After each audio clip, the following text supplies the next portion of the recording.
Hello friend, मैं हूं गौरव शर्मा और स्वागत है आप सभी का डॉक्टर मैथ्स यूट्यूब चैनल में। ठीक है, तो आज हमारा टॉपिक है डेटा हैंडलिंग। ठीक है, ये क्लास 7 का थर्ड चैप्टर है। और डेटा हैंडलिंग में क्या करेंगे, किस तरीके से डेटा को कलेक्ट करते हैं, किस तरीके से उसको ऑर्गेनाइज करते हैं, किस तरीके से प्रेजेंट किया जाता है और किस तरीके से उसमें से क्या क्या हमारे लिए यूजफुल है उसको कलेक्ट किया जाता है, ये सब हम आज सीखेंगे। ठीक है, तो आज हमारा टॉपिक रहेगा collecting data, organizing data, representative values, जिसमें रिप्रेजेंटेटिव वैल्यू में आपको सीखने मिलेगा मीन मीडियन मोड, इनके मीन मीडियन मोड और इनका क्या काम रहता है, किस तरीके से इनको कैलकुलेट किया जाता है, रेंज।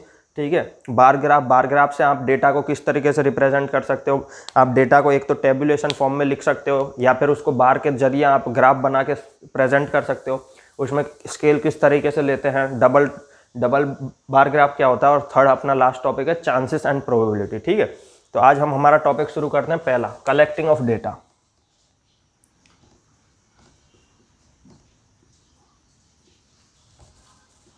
Collecting of data. ठीक है, अब हम डेटा कलेक्ट क्यों करते हैं और किस तरीके से आप कलेक्ट कर सकते हो, कैसा फॉर्म में होता है डेटा। ठीक है, जैसे हम देखते हैं आजकल कोविड केसेस बहुत बढ़ रहे हैं, तो आपके पास कोविड का डेटा ले लो, कितनी डेथ्स हुई, कितने एक्टिव पेशेंट हैं, कितने रिकवर्ड पेशेंट हैं, उन सब का आपको डेटा मिल सकता है। आप रोज पेपर में देख रहे हो कि आज हमारी सिटी में इतने आए, एरिया में इतने आए, स्टेट में इतने आए।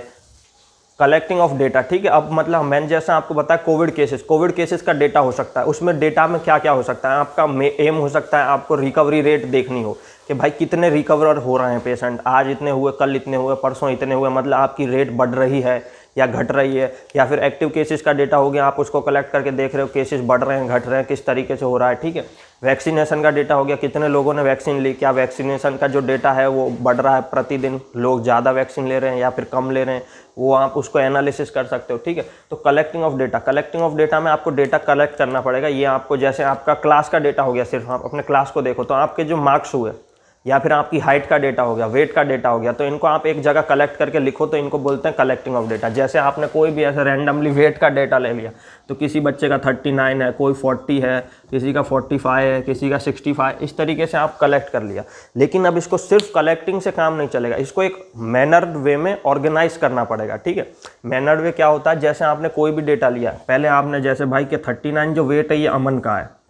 ठीक है, तो उसका नाम लिखो कि अमन का वेट 39 है। ठीक है, ये किसी दूसरे लड़के का वेट है, ऋषि का, ये जय का वेट है। ठीक है, तो ऐसे ये मार्टिन का वेट है।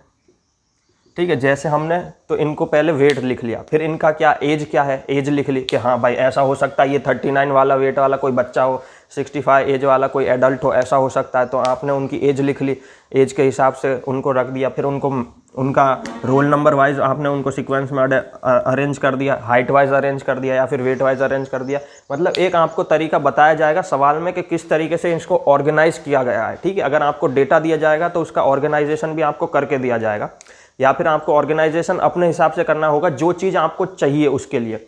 जैसे आपको इनको असेंडिंग में आप लगा के आपको पता चल जाएगा कि भाई जैसे आपने इनको असेंडिंग ऑर्डर में लगा दिया 39, 40, 45, 65, मतलब ये जो है जय, ये सबसे मोटा बच्चा है क्लास का। ठीक है, जो सबसे नीचे है ये सबसे मोटा बच्चा है, और 39 ये वाला बच्चा के भाई अमन जो है ये थोड़ा सा कमज़ोर बच्चा है। ठीक है, वजन इसका कम है। इस तरीके से अटेंडिंग, मतलब आपका एम क्या है वो इंपॉर्टेंट रहेगा आपके डेटा को ऑर्गेनाइज करने के लिए। ठीक है, फिर रिप्रेजेंटेटिव वैल्यू, ये क्या होता है रिप्रेजेंटेटिव वैल्यू।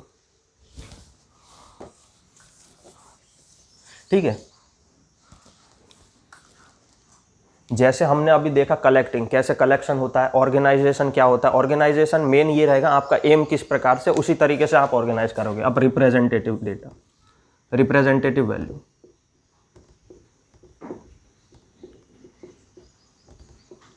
रिप्रेजेंटेटिव वैल्यू में ऐसा है कि आपको पहले देखना होगा आप क्या कर रहे हो। ठीक है, तो जैसे इसमें मीन, मीडियन और मोड, तीन तरीके की रिप्रेजेंटेटिव वैल्यू हैं अभी आपके कोर्स में। ठीक है, तो मीन क्या होता है, तो सबसे पहले मैं आपको कहूँगा, आपने हमेशा हर जगह एक शब्द सुना होगा, एवरेज। तो एवरेज क्या होता है, आपने सुना होगा कि average weight of class is 40, और या फिर आपने सुना होगा कि average I study for 5 hours average. ठीक है, आप किसी को बोल रहे हैं आप कितना पढ़ते हो, तो आप बोलोगे कि मैं एवरेज 5 घंटे पढ़ता हूँ। ठीक है, आप मोबाइल पे कितना टाइम स्पेंड कर रहे हो, आप बोलोगे एवरेज 2 आवर। तो एवरेज का अर्थ ये थोड़ी है कि आप रोज ही 2 घंटा एवरी डे आप उतना ही टाइम स्पेंड करो। ये जरूरी नहीं है, हो सकता है किसी दिन आपने 3 घंटा फ़ोन देख लिया, हो सकता है आपने एक दिन 1 ही घंटा देखा है, लेकिन कुल मिला के अगर आप इन सबको बैलेंस करते हो तो आपका एवरेज के लगभग इसके आसपास या तो 2 घंटे या ज़्यादा, जिस कभी ज़्यादा हो रहा है तो कभी आपका डेटा कम भी हो सकता है। जैसे आप किसी दिन 3 घंटे वहाँ पर यूज़ कर रहे हो, किसी दिन आप 1 घंटे कर रहे हो, ठीक है। तो एवरेज क्या है, आपका जो डेटा रहेगा उससे ज़्यादा भी हो सकता है, कम भी हो सकता है। तो एवरेज आपका लाई करता है लोएस्ट एंड हाईएस्ट वैल्यू के बीच में, ठीक है। आपकी जो एवरेज होगी वो लोएस्ट एंड हाईएस्ट के बीच में लाई करेगी, ठीक है। और ये डिपेंड करता है कि आपका रेगुलरली आप कैसे हो, ठीक है।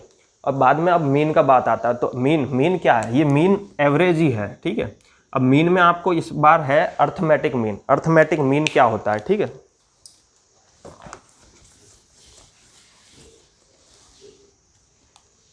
तो रिप्रेजेंटेटिव वैल्यू में मीन आया, मीन में आप पढ़ोगे अरिथमेटिक मीन। मैंने आपको डेटा दिया कोई, ठीक है, मैंने आपको डेटा दे दिया क्लास के स्टूडेंट्स का मार्क्स का, ठीक है। साइंस का पेपर है, ठीक है। मैंने आपको मार्क्स का डेटा दे दिया, मार्क्स का डेटा दे रहा हूँ, किसी के 18 आ रहे हैं 50 में से, ठीक है। 18, किसी के 19, किसी के 30, 45, 49, 41, 16, 33, 37, 39। तो मैंने 1 2 3 4 5 6 7 8 9 10 स्टूडेंट हैं, 10 स्टूडेंट्स, उनका आपको डेटा दिया है मैंने साइंस के मार्क्स का, ठीक है। तो आपके सामने मैंने यहाँ पे मार्क्स लिख दिए हैं, ये आपके साइंस के मार्क्स हैं, ठीक है। अब ये आपको रिप्रेजेंट करना है, तो इसका मीन कैसे निकालेंगे। आपको कहा जाए कि इसका एवरेज क्या है, मतलब आपके क्लास का एवरेज साइंस स्कोर क्या है, ठीक है। तो आप एवरेज कैसे निकालोगे, तो उसका जो फॉर्मूला है वो देखो। अर्थमेटिक मीन का फॉर्मूला होता है ये, ठीक है। एक बार मैं ये लिख देता हूँ यहाँ, 18, 19, 30, 45, 49, 41, 16, 33, 37, 38, ठीक है। ये मैंने आपका पूरा डेटा लिख दिया, ठीक है। अब अर्थमेटिक मीन की मैं आपको फॉर्मूला बताता हूँ किस तरीके से होता है।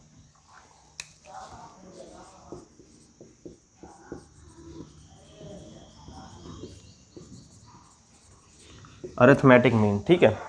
इसमें क्या होता है, sum of all observation. Sum of all observation, observation क्या है, आपका जो ये डेटा दिया है मैंने मार्क्स का, ये आपके सब पर्टिकुलर एक एक ऑब्जर्वेशन, आपको इन सब का सम करना है, ठीक है। और नीचे डिवाइडेड बाय इसका टोटल नंबर ऑफ ऑब्जर्वेशन, ठीक है। ये आपका हो गया। तो आपका अर्थमेटिक मीन का फॉर्मूला आपका बन के आता है सम ऑफ ऑल ऑब्जर्वेशन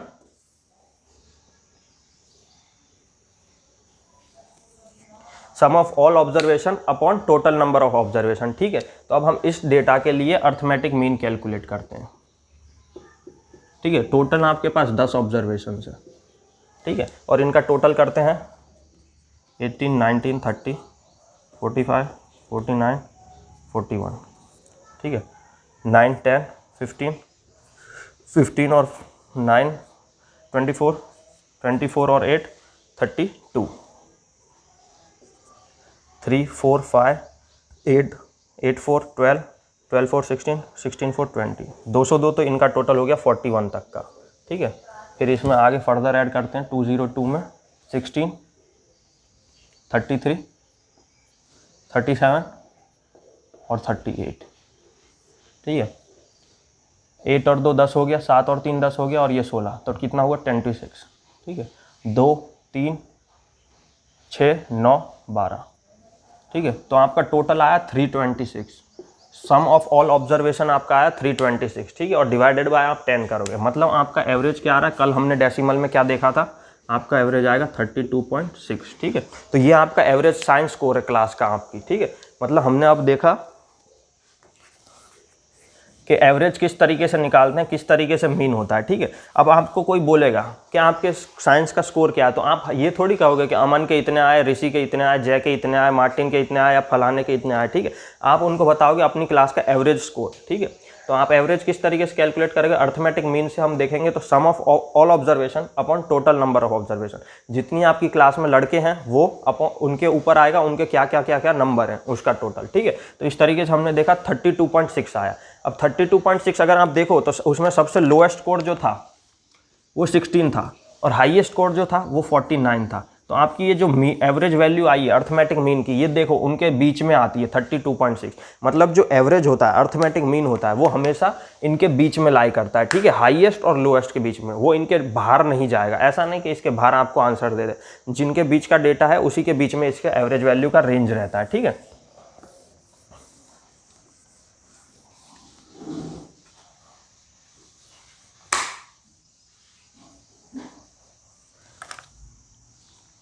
अब हमने मीन देखा, किस तरीके से मीन का सवाल होता है, क्या उसकी फॉर्मूला, कैसे उसको यूज़ करते हैं, ठीक है। अब सेकंड, अब कभी कभी ऐसा थोड़ी हर काम आपका मीन से हो जाए, ठीक है। कोई आपको पूछ ले कि आपके क्लास में ज़्यादातर लोगों के कितने नंबर आए, ठीक है, या फिर ज़्यादातर सिटी में कोविड केसेस कितने आ रहे हैं, कितने नंबर के आसपास आ रहे हैं, ठीक है। आपको कहा जाए कि मोस्ट नंबर ऑफ अकरेंस, ठीक है, तो उसमें क्या आता है, उसमें आपका जो रिप्रेजेंटेटिव वैल्यू होगा वो होगा आपका मोड, ठीक है। मोड क्या होता है, मोस्ट अकरिंग ऑब्जर्वेशन। मोड आपका होता है मोस्ट अकरिंग ऑब्जर्वेशन। जैसे आपने कोई भी ले लिया, ठीक है, जैसे अभी हमने कोई डेटा ले लेते हैं, ठीक है, डेटा हम ले लेते हैं, जैसे टेम्परेचर का डेटा ले लेते हैं, ठीक है, टेम्परेचर का डेटा ले लेते हैं। तो कहीं पे 39 डिग्री है, ठीक है, सब डेटा सेल्सियस में 39 डिग्री सेल्सियस है, कहीं पे 48 डिग्री सेल्सियस है, कहीं पे 45 है, ठीक है। अब गुजरात और राजस्थान, गुजरात और मध्य प्रदेश थोड़ा आसपास में पड़ता है, तो मान लो कि उनका भी 39 ही है और उसका दूसरे वाले का भी 38 हो गया आसपास, ठीक है। और किसी का 40 है, किसी का फिर 39 डिग्री ही है, किसी का फिर 38 है। तो अगर मेरे को कहा जाए इसमें मोड क्या है, तो मोड मैंने आपको क्या बताया, मोस्ट अकरिंग ऑब्जर्वेशन, जो सबसे बार बार आ रहा है। तो इसमें देखो 39 39 39 3 बार आ रहा है आपका 39, मतलब 39 मोस्ट अकर हो रहा है। देखो ये और ये, मतलब आपका मोस्ट अकरिंग क्या हुआ, मोड, ठीक है। तो 39 आपका यहाँ पे मोड बन के आ जाएगा, 39 डिग्री इज मोड, ठीक है। तो ये कब काम आता है, जैसे कि कोई शॉपकीपर है, ठीक है, शॉपकीपर के पास उसको शर्ट की दुकान है उसकी, ठीक है, शर्ट्स, ठीक है। तो अब वो अपनी शर्ट्स है तो उसके पास डिफरेंट साइज़ की शर्ट है, स्मॉल हो गई, मीडियम हो गई, लार्ज हो गई, एक्स्ट्रा लार्ज हो गई, ठीक है। तो उनका हर एक पीसेस का कितना डिमांड है, जैसे स्मॉल का 30 पीसेस का डिमांड है, मीडियम का 35 का डिमांड है, लार्ज का 30, लार्ज का थोड़ा कम है, मान लो 24 डिमांड है, ठीक है, और एक्स्ट्रा लार्ज का 13 ही डिमांड है, ठीक है, कम डिमांड है। तो अगर उसको चाहिए, अगर उसको अपना ऑर्डर देना है तो वो सबसे पहले तो अपना जो सबसे ज़्यादा उसको रिक्वायरमेंट किसका है, मीडियम साइज़, ज़्यादातर लोग मीडियम साइज़ के, तो सबसे पहले वो जो अपना रिक्वायरमेंट का ऑर्डर देगा वो पहले मीडियम साइज़ का लेगा कि मेरे पास भाई मीडियम के सबसे ज़्यादा मेरे ग्राहक हैं, तो मैं सबसे पहले मीडियम का स्टॉक ले लूँ अपने पास, जितना उसका पास स्टॉक चल रहा है। अगर वो एवरेज करेगा तो 30, 35, 24 और 13, अगर इनका मैं एवरेज लेता हूँ, ठीक है, इनका सबका सम कर लेता हूँ, एवरेज क्या आएगा आपका, sum of all observation upon total observation, ठीक है। तो देखो सम एवरेज क्या आता है, 5 4 9 9 3 12 9 3 12, ठीक है, 1 2 3 3 3, ये आ गया 9 9 और 1 10, 102 आपका सम आया। और टोटल हमारे पास क्या है, 4, 1 2 3 4 वो हैं ऑब्जर्वेशन, ठीक है। तो इसका एवरेज क्या आया, इसका एवरेज आया 2 और 5.5, 25.5 के पास इसका एवरेज आ रहा है, ठीक है। तो अब आप क्या करोगे, देखो अगर वो मीन के मतलब एवरेज निकाल के ऑर्डर देगा तो वो कहेगा कि भाई स्मॉल की भी 25 पीस ले आओ, मीडियम की भी 25 पीस ले आओ, लार्ज की भी 25 पीस ले आओ और एक्स्ट्रा लार्ज की भी 25 पीस ले आओ। तो इससे उसका प्रॉब्लम सॉल्व हुआ, नहीं, उसका प्रॉब्लम सॉल्व नहीं हुआ, उसको सब अलग अलग रिक्वायरमेंट है उसका, कहीं उसको 30 चाहिए, कहीं उसको 33 चाहिए, कहीं उसको 24 चाहिए, मतलब उसका हाईएस्ट रिक्वायरमेंट 35 है, तो वो कहेगा कि मीडियम के 35 ले आओ और बाकी सबके 35 से कम ले आना, ठीक है। तो अगर वो 25 से देगा तो उसका ये भी फुलफिल नहीं होगा, ये भी फुलफिल नहीं होगा, इनमें ज़्यादा आ जाएगा, इनमें भी ज़्यादा आ जाएगा, ठीक है। इसलिए ऐसी जब चीज़ें होती हैं तो हम मोड का इस्तेमाल करते हैं। तो यहाँ पे हमारा रिप्रेजेंटेटिव वैल्यू मोड आता है, मोस्ट अकरिंग। तो मतलब आपका प्रॉब्लम क्या है, क्या आपका एम है, उसको देखकर डिसाइड होगा कि आप मीन यूज़ करोगे, मोड यूज़ करोगे, किस तरीके से डेटा लोगे, ठीक है, डेटा को रिप्रेजेंट किस तरीके से करोगे, वो सब।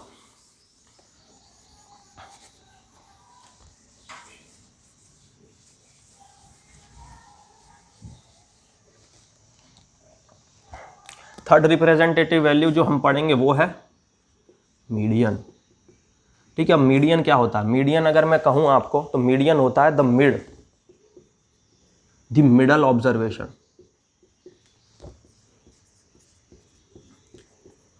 मीडियन अगर हम सादा भाषा में देखें तो मिडल ऑब्जर्वेशन को ही मीडियन कहा गया है। अब मिडल ऑब्जर्वेशन, जैसे आपके पास कोई डेटा है, मतलब उसको इस तरीके से बांटो कि ये आपका एक और ये, मतलब इधर भी सेम नंबर हो, इधर भी सेम नंबर हो, और ये जो आपका बीच में रहेगा ये मीडियन रहेगा। ठीक है, जैसे मैं आपको एक डेटा देखता हूँ, डेटा मैं आपको देता हूँ, हम एग्जाम्पल ले लेते हैं किसी स्कूल का। स्कूल में सब बच्चों की हाइट अलग होती है, तो अगर आपको आपका पीटी टीचर कहता है कि आधे इधर हो जाओ, आधे इधर हो जाओ, ठीक है, लेकिन उसको एक नंबर देना पड़ेगा कि 5 फुट 5 इंच से छोटे वाले सब इधर, 5 फुट से 5 इंच वाले सब इधर, तो इक्वली डिवाइड हो, उस तरीके से उसको डिवाइड करना है। ठीक है, तो अब हम डेटा लेते हैं। डेटा हम ले रहे हैं, जैसे किसी की हाइट 3.5 है, ठीक है, फुट में है, ठीक है, यह हाइट, किसी की हाइट 4.6 है, किसी की 4.11 है, किसी की 5.5 है, किसी की 5.6 है, किसी की 5.9, किसी की 3.9, किसी की 4.8, किसी की 5.2, 5.2, ठीक है, 1 2 3 4 5, 1 2 3 4 5, आपके पास 10 ऑब्जर्वेशन है। ठीक है, और एक ऐसा ले लो, किसी की ज़्यादा हाइट है 6.1, ठीक है, तो आपके पास 11 ऑब्जर्वेशन है, 11 ऑब्जर्वेशन। ठीक है, अब इनको आपको मीडियन निकालना है, तो आप मीडियन कैसे निकालोगे? तो मीडियन निकालने की सबसे इजी ट्रिक ये है, जो भी डेटा है उसको या तो असेंडिंग में अरेंज करो या डिसेंडिंग में अरेंज करो। ठीक है, तो हम पहले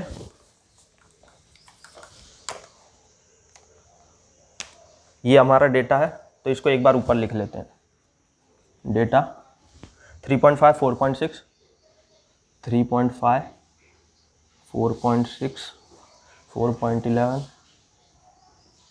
5.5, 5.6, 5.9, 3.9, 4.8, 5.1, 5.2 और 6.1। ठीक है, ये हमारा डेटा हो गया। अब मैंने आपको कहा कि भाई सबसे पहले हमें मीडियन में एक ही ट्रिक करनी है, अरेंज इन असेंडिंग और डिसेंडिंग ऑर्डर। ठीक है, सबसे पहले एक ही काम करना, या तो उसको असेंडिंग में अरेंज करो या डिसेंडिंग में अरेंज करो। ठीक है, तो अब हम अरेंज करते हैं पहले असेंडिंग में। ठीक है, ये असेंडिंग के लिए मैंने लिया है। सबसे पहले सबसे छोटा क्या है? 3.5, सबसे आगे मैं लिखूंगा 3.5 है, कि सबसे पहले मैंने बुला लिया 3.5 वाला हाइट है, उसको बुला लिया। ठीक है, उसके बाद मैं लूँगा 3.5 से ज़्यादा क्या है, 3.5 से 3.9, ठीक है, 3.9। उसके बाद 3.9 से बड़ा कौन है? 4.6, 4.6 को, इसके बाद 4.6 के बाद है 4.8, फिर 4.11, ठीक है, 4.11 के बाद 5.1, 5.2, 5.1 हो गया, 5.2, 5.5, 5.6, 5.9, 5.9 हो गया, फिर उसके बाद क्या है आपका 6.1। एक बार कंफर्म कर लेते हैं, 1 2 3 4 5 6 7 8 9 10 11 ऑब्जर्वेशन सबको मैंने असेंडिंग में। अब हमें क्या करना है, इधर भी इतने ही चाहिए, उधर भी इतनी चाहिए, जो इनकी मिडल वैल्यू। अब देखो 11 ऑब्जर्वेशन का मिडल टर्म क्या होगा? 6, मतलब अगर मैं 1 2 3 4 5 6, ठीक है, अगर मैं इसको सर्कल कर दूं तो देखो 1 2 3 4 5 ऑब्जर्वेशन इधर, 1 2 3 4 5 ऑब्जर्वेशन इधर।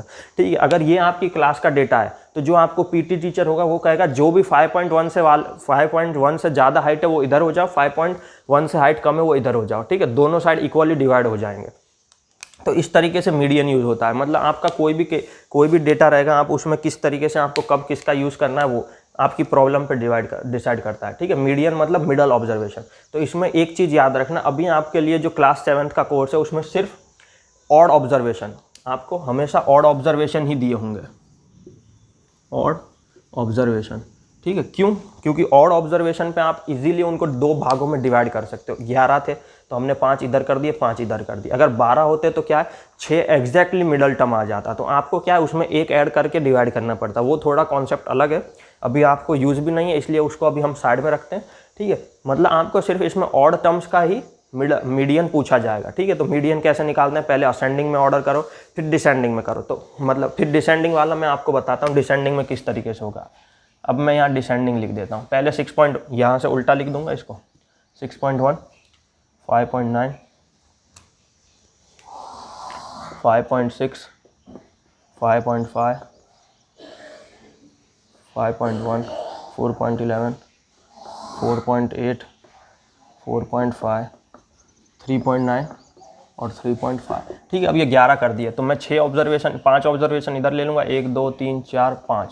ठीक है, और 1 2 3 4 5, मतलब इसमें एक अपन ने मिस कर दिया। क्या मिस किया? 5.2।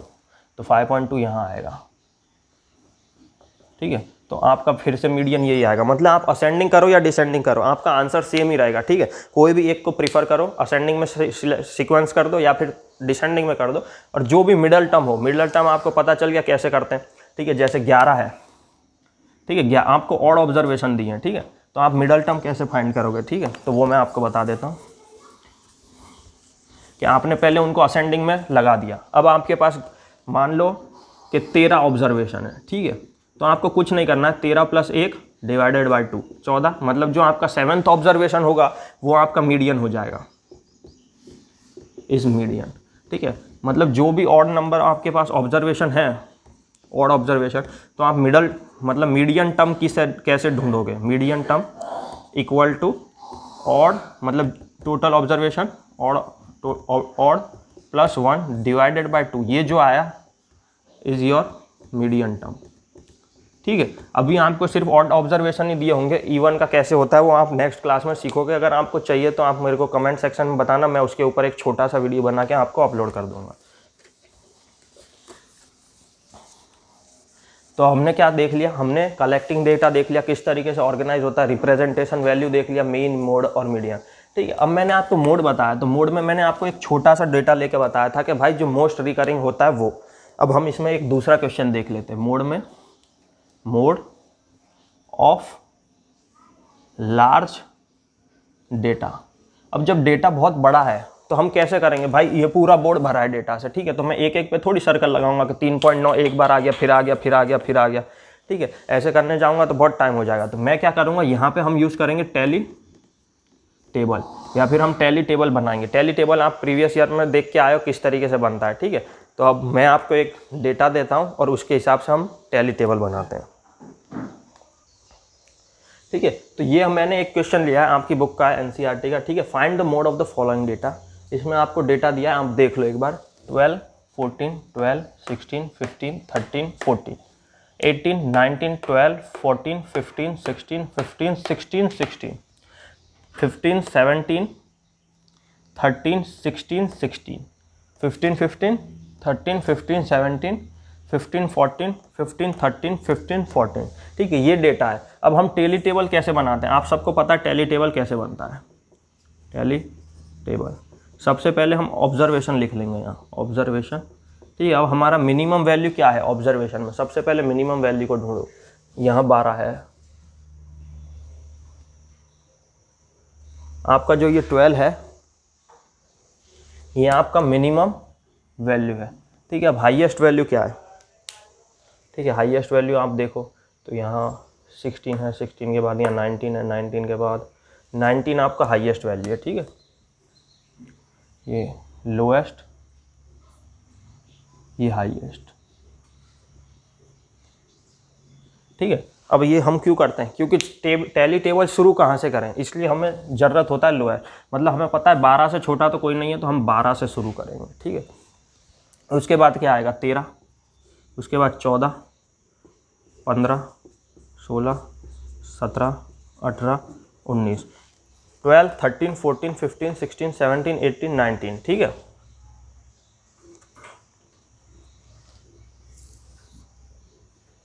यहाँ हम लगाएंगे टैली मार्क।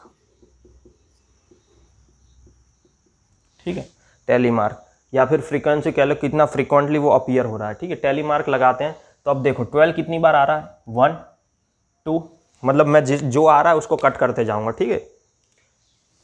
देखो इस पे लिख दिया 1, ये आ गया 2, फिर 12 आ रहा है यहाँ पर 3, फिर 12 कितनी बार है, इसके बाद 12 कहीं नहीं है, ठीक है। मतलब आपका जो 12 है वो 3 बार आ रहा है, 1 2 3, ठीक है। मतलब जितनी बार आ रहा है उतने टैली मार्क आपको लगाने हैं,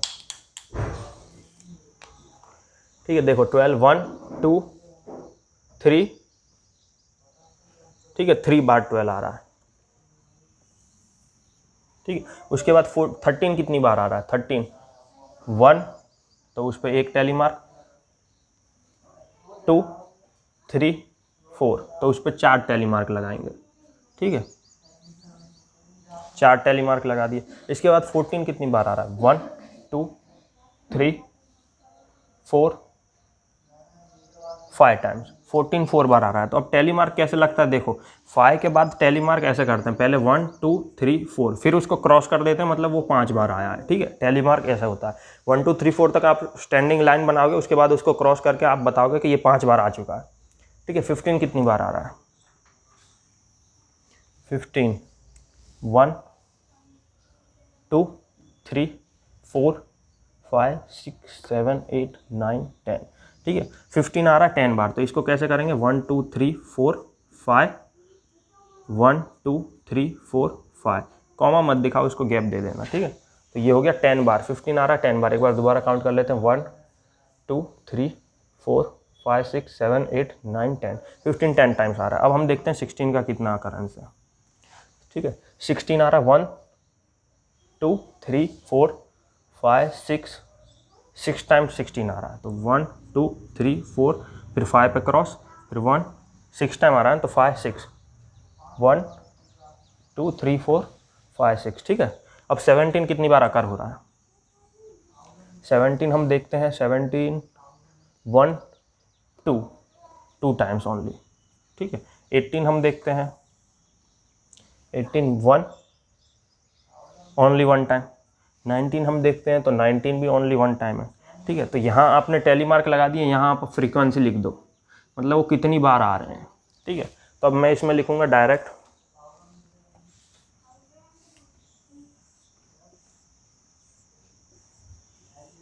ठीक है। 12 आ रहा है 3 बार, 13 4, 15 5, 14 5 टाइम्स आ रहा है, 6 जो 15 है वो आपका 10 टाइम्स आ रहा है, 16 आपका 6 टाइम आ रहा है, 17 आपका 2 टाइम्स आ रहा है, 18 आपका 1 टाइम, और ये आपका 1 टाइम। तो ये फ्रीक्वेंसी टेबल देख के आपको सीधा पता चल जाएगा कि भाई सबसे ज़्यादा बार आ रहा है 15, मतलब आपकी मोड क्या है, मोड आपका 15 है, ठीक है। मतलब आप कैसे पता करोगे मोड, अगर डेटा ज़्यादा है, टैली टेबल बनाओगे, टैली टेबल में जितनी बार जो अकरेंस हो रहा है उतने टैली मार्क लगा दिया, उनको बाद में आपने फ्रीक्वेंसी लिखा कि भाई 12 3 बार आ रहा है, 13 4 बार आ रहा है, 14 5 बार आ रहा है, 15 10 बार, और जो सबसे ज़्यादा अकर हो रहा है, जिसकी फ्रीक्वेंसी सबसे ज़्यादा है, वही आपका मोड होगा। तो इसमें आपका मोड हो गया 15, ठीक है। अब ठीक है, अब देखो ये भी एक डेटा का रिप्रेजेंटेशन है, आपने किसी ने आपको डेटा दे दिया इस प्रकार लिख के, तो अब आप इसमें मोड निकालना कितना मुश्किल होगा, ठीक है।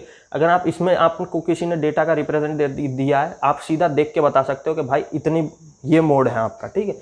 तो यही होता है रिप्रेजेंटेशन, मतलब किस प्रकार रिप्रेजेंट किया जाता है डेटा को, ठीक है, अलग अलग तरीके से होता है। तो अब एक दूसरा रिप्रेजेंटेशन हम देखते हैं बार ग्राफ में। बार ग्राफ में कैसे होता है,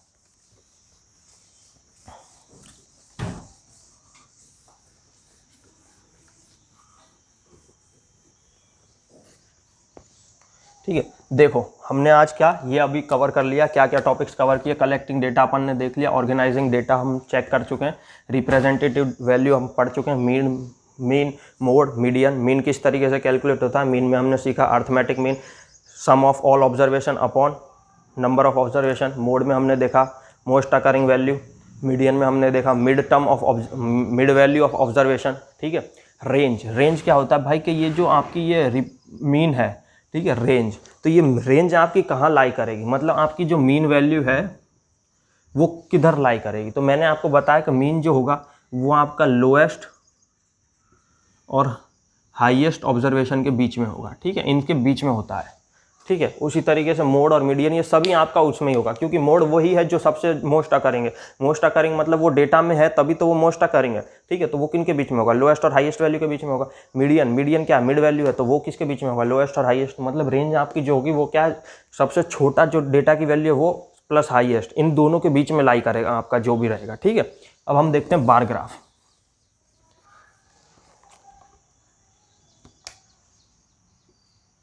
ठीक है।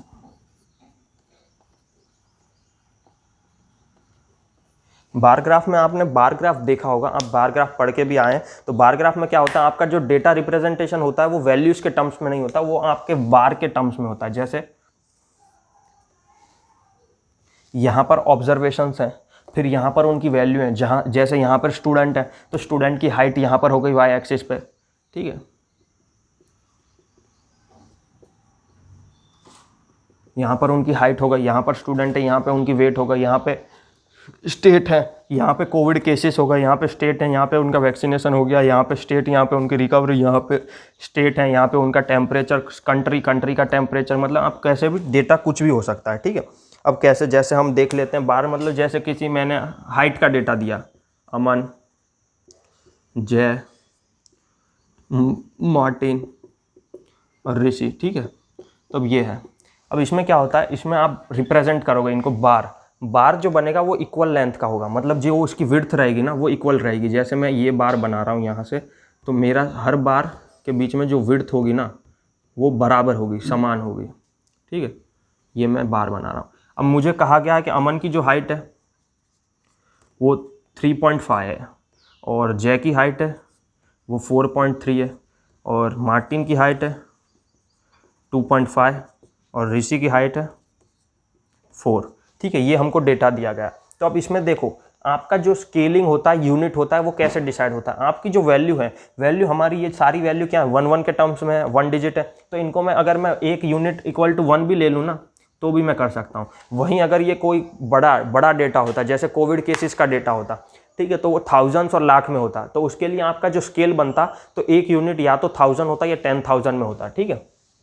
तो मैं यहाँ लिख रहा हूँ, ये हमारा 0 हो गया ओरिजिन, यहाँ मैंने 1 डिनोट कर दिया, 2 कर दिया, 3 कर दिया, 4 कर दिया, 5 कर दिया, ठीक है।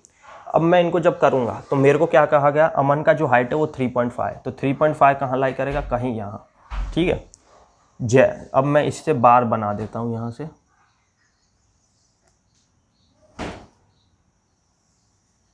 ठीक है। ये बार है जय, अमन की हाइट का 3.5, जय की हाइट है 4.3, तो 4 ये एरिया, तो 4.3 उससे थोड़ा ऊपर होगा,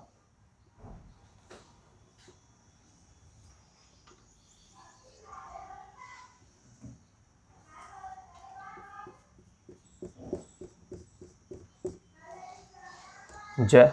मार्टिन की हाइट क्या, 2.5, तो 2 यहाँ है, तो 2.5 लगभग कहीं यहाँ होगा, ठीक है।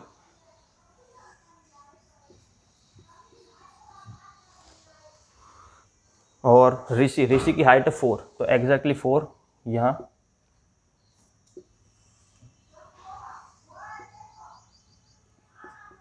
लेकिन हमेशा आप बार ग्राफ बनाओ, हमेशा आपको यहाँ मेंशन करना पड़ेगा 1 इन यूनिट इक्वल टू, तो यहाँ पे 1 यूनिट इक्वल टू 1 फुट है अपना, ठीक है। तो वो आपको मेंशन करना पड़ेगा, वो मीटर्स में है, लीटर्स में है, दूध वगैरह, पानी वगैरह लिक्विड देख रहे हो तो लीटर आएगा, किसी का वजन देख रहे हो तो किलो में आएगा, 5 यूनिट, किसी का ऐसा आप टन्स में, कोई कंपनी है स्टील की तो उसमें आएगा, तो 1000 टन्स में आप एक यूनिट को लोगे, ठीक है। तो वो पूरा डिपेंड करता है आपका, तो आपको यहाँ मेंशन करना पड़ेगा कितना यूनिट है, मतलब जो आप एक यूनिट ले रहे हो उसका मतलब क्या है, 1 फुट, ठीक है।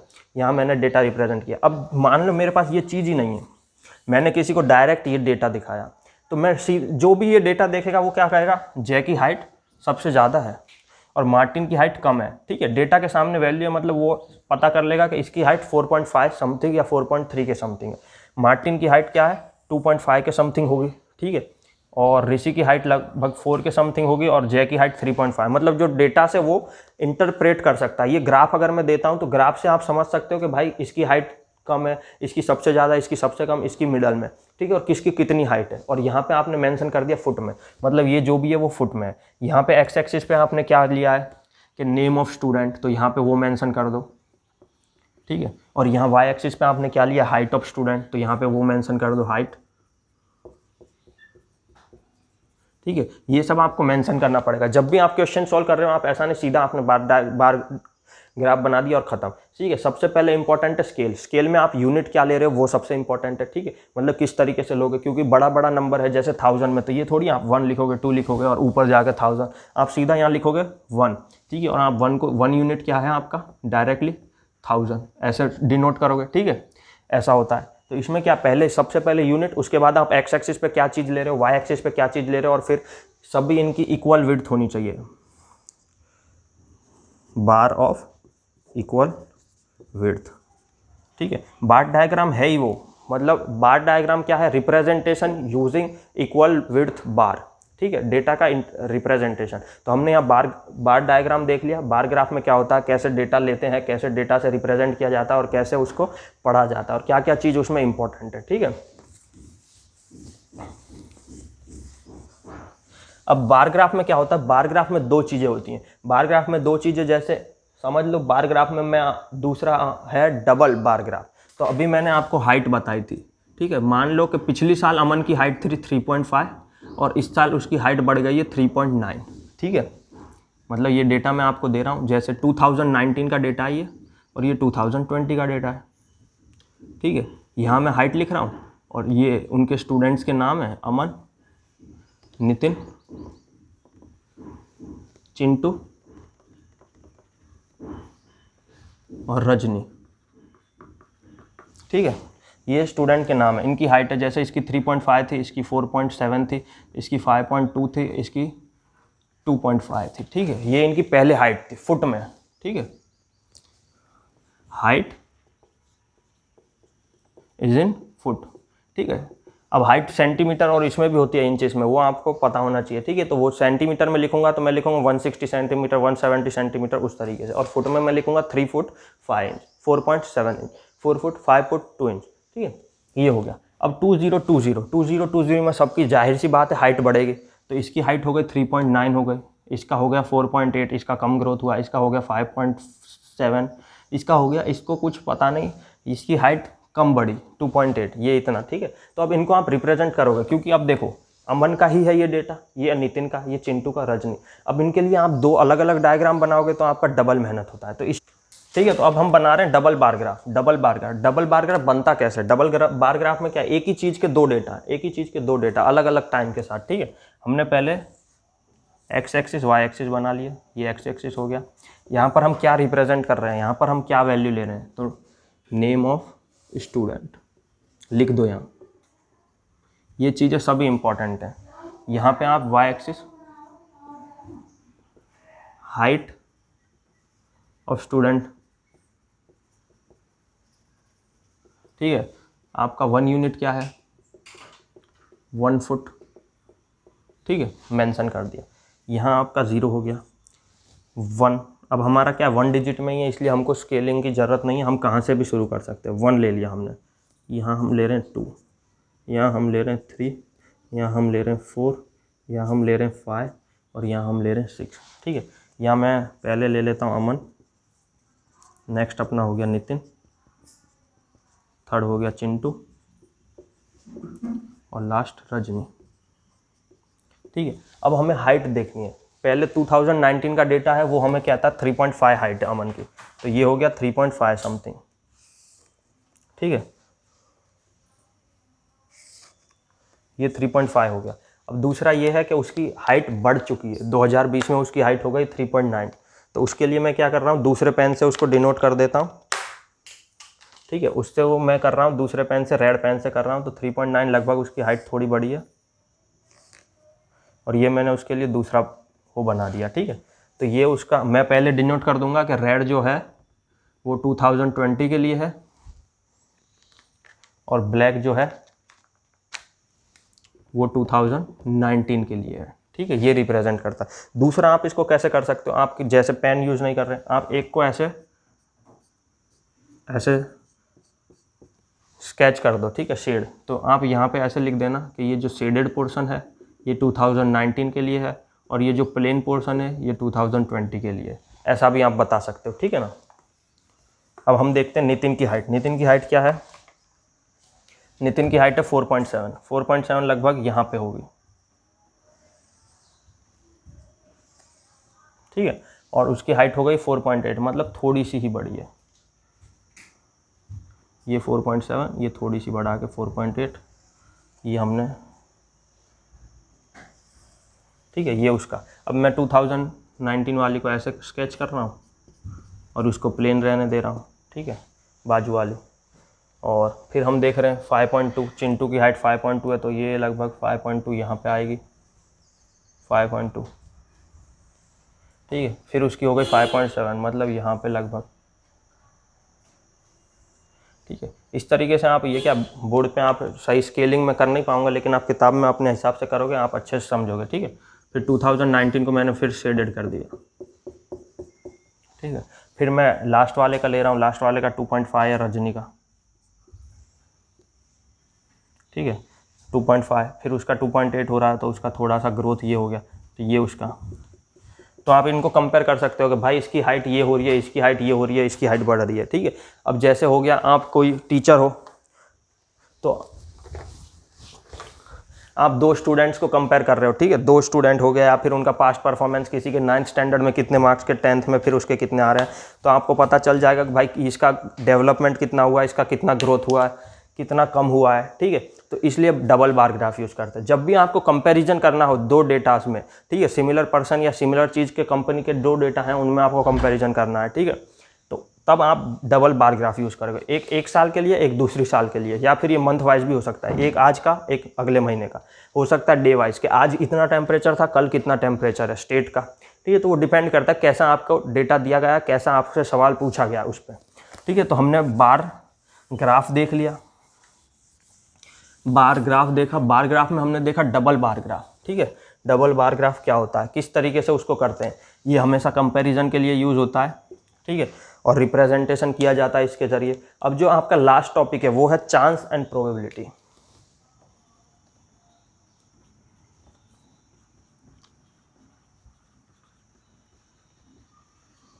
ठीक है, चांस एंड प्रोबेबिलिटी। तो अपनी डे टू डे लाइफ में आप हमेशा सुनते होंगे चांस के बारे में, ठीक है। जैसे आपने सुना हो कि ये क्रिकेट मैच कौन जीतेगा, इंडिया के इतने % चांस हो रहे हैं, वर्ल्ड कप, इंडिया के पास इस बार चांस है वर्ल्ड कप जीतने का, ठीक है।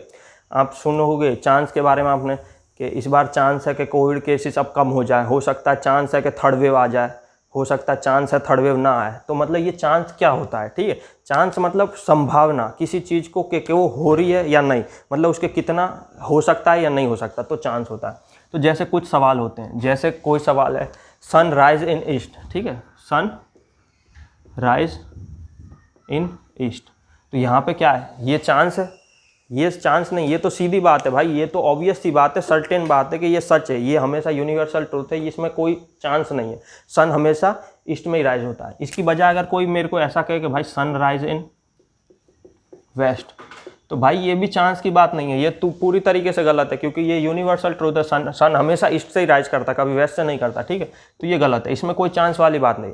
जबकि मेरे को कोई कहे India has chance to win world cup, हाँ तो भाई इसमें चांस की बात कर सकते हैं, क्योंकि ये कोई एक सर्टेन चीज़ नहीं है, इसमें हो सकता है इंडिया जीते, हो सकता है इंडिया ना जीते, ठीक है, इसलिए चांस है, इसलिए हम इसको कहते हैं चांस, ठीक है। जैसे आपका कोई हो गया, जैसे आप ये हो गया, फिर आपके पास कोई कॉइन है, तो कॉइन में आपके पास चांस है कॉइन आफ्टर टॉसिंग कॉइन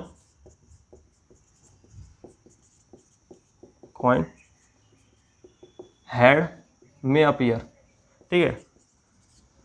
आप कॉइन टॉस कर रहे हो तो आप उसके बाद आपको हेड मिले या टेल मिले, इन दोनों में से ही मिलेगा, ठीक है। तो दोनों के पास चांस है, हेड भी आ सकता है या टेल भी आ सकता है। लेकिन मेरे को कोई कह रहा है कि भाई मैं कॉइन टॉस कर रहा हूँ, लेकिन वो आएगा उस पर 6 आएगा, तो 6 आ सकता है क्या कॉइन पे? 6 तो हमेशा डाइस पे आएगा, आपने डाइस देखा हो, ठीक है, जिस पे 1 2 3 लूडो खेलते हैं अपन, ठीक है, 6 उस पर आएगा। तो आपको जो चीज़ हो सकती है उसी में चांस वाली चीज़ें आएंगी, जो चीज़ हो ही नहीं सकती उसमें चांस आप नहीं कहते हैं, ठीक है। आपने हमेशा रोजिंदा जिंदगी में सुना होगा चांस, तो ये चांस है। तो चांस के ऊपर से एक चीज़ निकल के आती है, वो है प्रोबेबिलिटी। तो प्रोबेबिलिटी क्या है? प्रोबेबिलिटी अगर आप देखो तो वो प्रोबेबिलिटी कहता है कि कितने % चांस है किसी चीज़ के, ठीक है। जैसे मैंने आपको बताया कि कॉइन टॉस करते हैं, ठीक है, कॉइन टॉस, तो क्या आ सकता है, हेड और टेल, ठीक है। दोनों के पास समान, मतलब या तो हेड आएगा या टेल आएगा। आप ये नहीं कह सकते कि भाई ज़्यादातर हेड आएगा कम टेल आएगा, या ज़्यादा टेल आएगा कम हेड आएगा। दोनों के पास बराबर चांस है, ठीक है। तो आपके पास दोनों के पास हाफ हाफ चांस है, हाफ हाफ चांस, ठीक है। उसी तरीके से अगर आप देखो डाई, जो आपका डाइस होता है उसको हम टॉस कर रहे हैं या फिर डाई थ्रो कर रहे हैं, तो उसमें आपको क्या क्या नंबर मिल सकता है, 1 2 3 4 5 और 6, ठीक है। इनमें से कोई नंबर मिलेगा, ये थोड़ी आपको 8 मिल जाए, 8 तो मिल ही नहीं सकता। तो आपके पास चांस कितने तक के हैं, सिर्फ के 6 तक ही नंबर आ सकता है। तो 1 का चांस कितना है भाई, 6 नंबर हैं, सबके पास बराबर चांस है। तो हमने फ्रैक्शन में देखा है, तो 1 पार्ट कितना, 1/6 कि 2 के पास कितना चांस है, वो भी 1/6, सबके पास 1/6 चांस है, 1/6 प्रोबेबिलिटी है, ठीक है। तो इस तरीके से जो चांस होता है ना, चांस कह रहा है कि किसी चीज़ में आपको आ सकता है, नहीं आ सकता, ठीक है।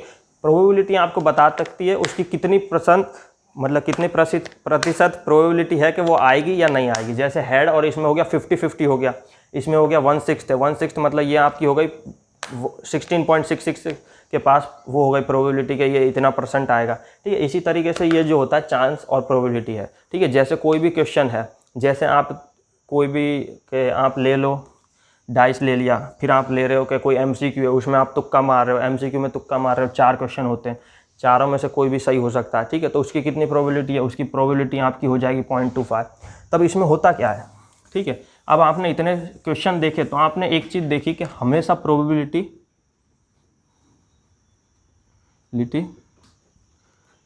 0 और 1 के बीच में आ रही है। जो आपकी प्रोबेबिलिटी आ रही है किसी भी चीज़ की, हेड हो, टॉस, हेड हो, टेल हो, डाइस हो या फिर MCQ हो, उन सभी की प्रोबेबिलिटी 0 और 1 के बीच में आ रही है, ठीक है।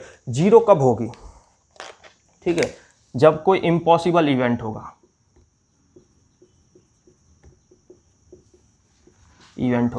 जैसे कि कोई आपको कह दे सन वेस्ट में राइज करेगा, कि भाई गलत है, ये तो मेरे को पता ही है, ठीक है, उसकी कोई प्रोबेबिलिटी नहीं है, उसका कोई चांस नहीं है, ये 0, ठीक है। लेकिन जबकि मेरे को कोई कह दे कि भाई सन तो ईस्ट में राइज होगा, तो हाँ भाई ये तो सही है, तो इसकी क्या है प्रोबेबिलिटी, इसमें कोई चांस नहीं है कि भाई किसी दिन कि 7 दिन में से 6 दिन तो ईस्ट में राइज करता है, 1 दिन वेस्ट में राइज करता है, ऐसा थोड़ी है, 7 दिन वो वहीं से राइज होता है। तो अगर आपको सन राइज इन ईस्ट कहा जाए तो उसकी प्रोबेबिलिटी पूरी है, ठीक है, 100%, और इसकी नहीं है। जबकि आपको कोई कहे हेड और टॉस, तो हेड और टेल में 50-50 चांस है। अगर आपको कह दे कि मैं कॉइन टॉस कर रहा हूँ और मेरे पास आउटकम आएगा क्या, 100, तो आउटकम 100 आ सकता है क्या, 100 नहीं आएगा, तो ये भी इम्पॉसिबल इवेंट है। कोई आपको कह रहा है कि मेरे पास MCQ है, ठीक है, उसमें से अगर आपको आंसर पता है तो उसकी डायरेक्ट प्रोबेबिलिटी क्या हो जाती है, आपका आंसर सही होगा पूरी 1, क्योंकि आपको आंसर पता है। लेकिन आप तुक्का मार रहे हो तो उसकी प्रोबेबिलिटी 0.25 हो जाएगी, जो कि इनके बीच में लाई करती है। मतलब प्रोबेबिलिटी हमेशा 1 और 0 के बीच में लाई करती है। 0 तब होगी जब कोई इम्पॉसिबल इवेंट हो, 1 तब होगी जब कोई श्योर इवेंट हो, ठीक है। श्योर इवेंट याद रखना, श्योर इवेंट मतलब ये तो होता ही है, होगा ही, ठीक है, उसको कहते हैं श्योर इवेंट, ठीक है। तो हमने क्या, हमारा डेटा जो ये था चैप्टर, उसमें हमने सीखा collecting data, organizing, representation, range, bar graph और चांस एंड प्रोबेबिलिटी, ठीक है।